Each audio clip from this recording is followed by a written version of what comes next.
So this is my Tartarus V2. I love this pad. Yes, I like the little sticker on it. I find it's easier than the numbers. So those pad has a big problem. It's this, like the D-pad there. It's not a joystick, it's a D-pad. So it's little switches, and the switches, they break. They break. Like it takes like a year, it takes 6 months, sometimes like a couple of like months, and they're dead. So on mine, it's like the top one or the left, if you use your D-pad for movement. So I find a way to fix that without soldering and removing the actual switch. So first you start by opening this little pad there. I'm using those little plastic thing. You can find it at the dollar store. It costs like a few cents. Now you just slowly, I like the plastic because it doesn't damage your pad. So you try to ply that halfway open. Now you're gonna find this Phillips screw there. So you remove that, turn it over, and now you have this. You can release this, like just pull up a little bit, and there we go. Be careful when you do that because you have this little white ribbon there, and this is like, it's fragile. So you go slow. And one thing you have to make sure you do, it's like open the disconnector here. You have this little locking mechanism there, so you just have to release the ribbon by pushing those little tab there open. So slowly you push on its side. There we go. Sorry for the big finger. I was working on my car. I was doing the brake, so my fingers are not like, my nails are not like top shape. So you see those little like silver thingy there. So if you damage that, that's going to be a big problem because you have to replace the ribbon. Now you remove those like 3 screws there. Be slow, take your time, because don't damage your board there. So just take your time.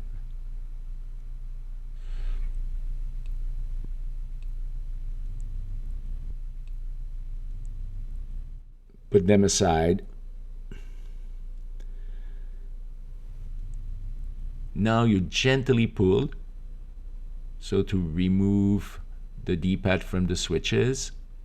You see this little hook there, and those are the problem. Those little like switches there, those are the one that dies. This is the direction, that's front.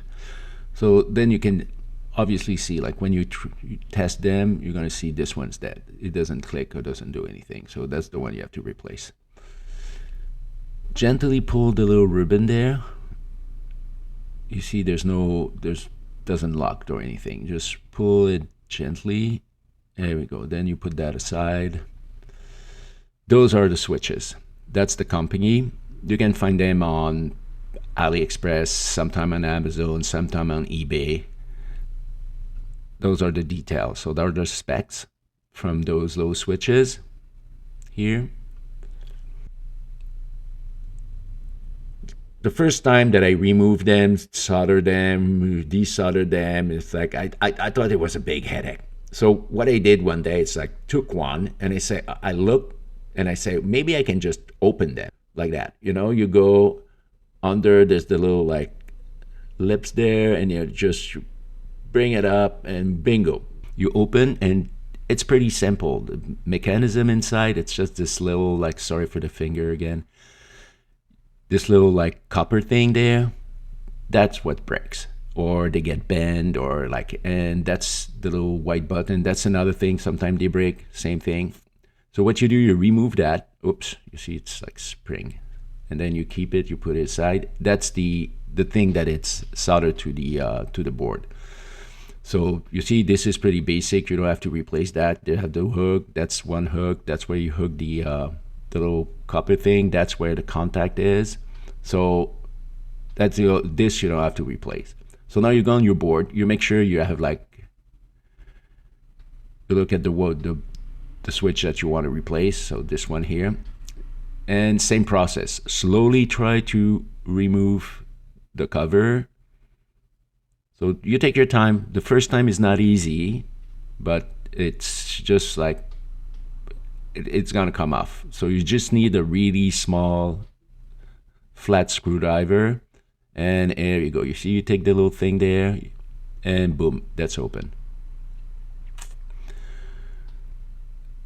Then you go on the other side, same thing. You go slowly, slowly. Don't damage your board. Just pull, pull slowly. There you go. And it's open. So you can keep that.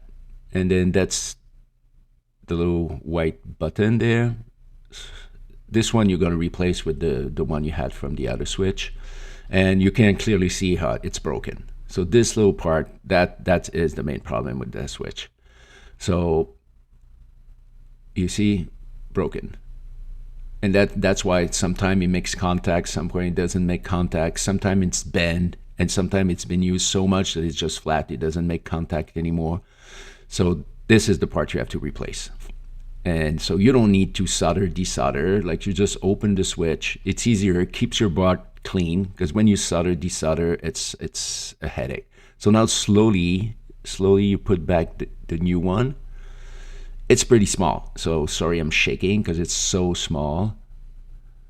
You really you have to take your time. You start from the back, and then tweezers. You need tweezers to do that. I think it's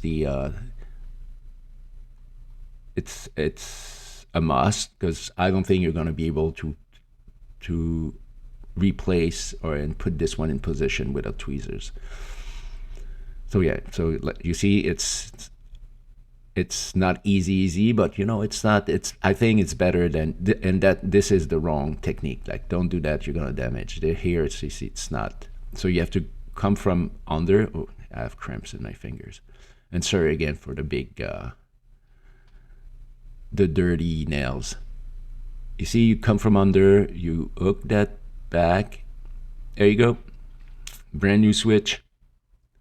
You do a test, and you see right now it's nice, it's brand new, and now push, contact, and that's what you want. That's perfect. Fantastic. Now you have to put it back together. We are almost done. So you take back the cover and the switch from the new one, because the old one you're gonna see. This is the new one, and it's a little thicker. You can see it. This one is the old one, and it gets so much use. Sometimes it gets like, the contact is not working anymore. So just take the new button. Now you have to put it back in position. Make sure you're in the right, like the switch goes in the right direction. The easiest way is to flip it upside down like this, because if you go the other way, the button's gonna fall. So you turn the board, sorry for the shaking, same thing, and then gently, you go back and forth and try to find, and you're gonna know it's gonna click in position, and that's it. Brand new switch. No soldering, no damaging the board, no anything. Takes you like half an hour, and you're back to gaming. So you see, they all good. So now you double check, this is good, it clicks. So now you have to put that back together. So the button goes inside.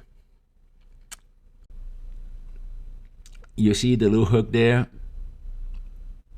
Right there. So you have little hooks there, those little hook there, that goes in this 4 little holes there. This, and on the other side. You have to align them, and the button goes right under there. Yeah, so you gently go, oh, I forgot something. There's the this part there. Tube there. So the first time I opened mine, I end up with this extra, and I was like, where this thing is going? And this thing goes right there, okay? It's not obvious, but sometimes it stays there, sometimes it falls off. I don't think it makes a big difference if you forget about it, but I think it makes everything sturdier. So you slide that in gently, you align the little hooks with the little holes, and then when everything is in position, you push. And it should click. You see right there. It's all, my God, I'm shaking. It's right there. You see, it's all nice. It's all hooked up. Perfect. You test the pad. You hear clicking. All good. Now you put the screws back. and the ribbon. Same thing. Take your time. It's pretty small. Don't damage this. Just grab it, slide it in, and they're pretty much the same. Like the 2 or 3 that are open, they have all the same ribbon and everything. The little line there, you make sure the line is straight. I'm gonna show it to you. You see right there, it's pretty straight. It should look like that, and you're good to go. Now you're putting back the screw. Same thing. Be careful. Don't scratch your board. Don't go crazy tight or anything like that.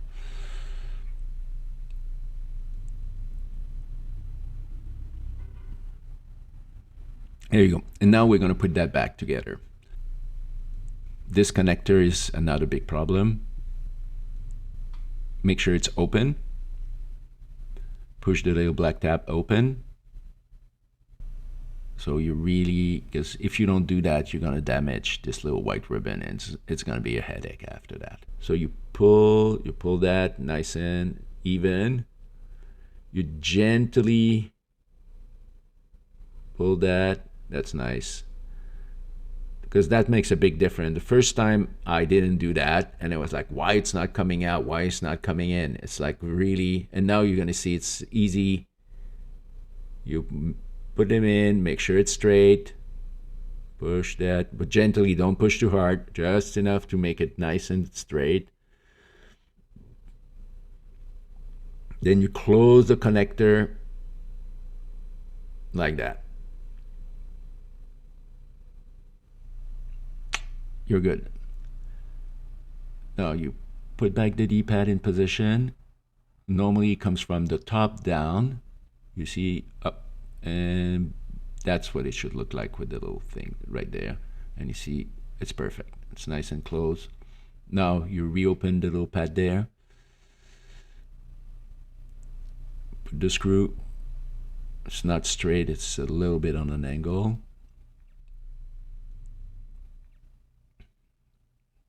Tighten this up. Put the thumb button. Some people they use that. Some people they don't like this little thingy there for the thumb. I like it. Then the other part, the wrist, this like that, and you're good to go. So I hope this this video helps you, and if you have any question, please let me know.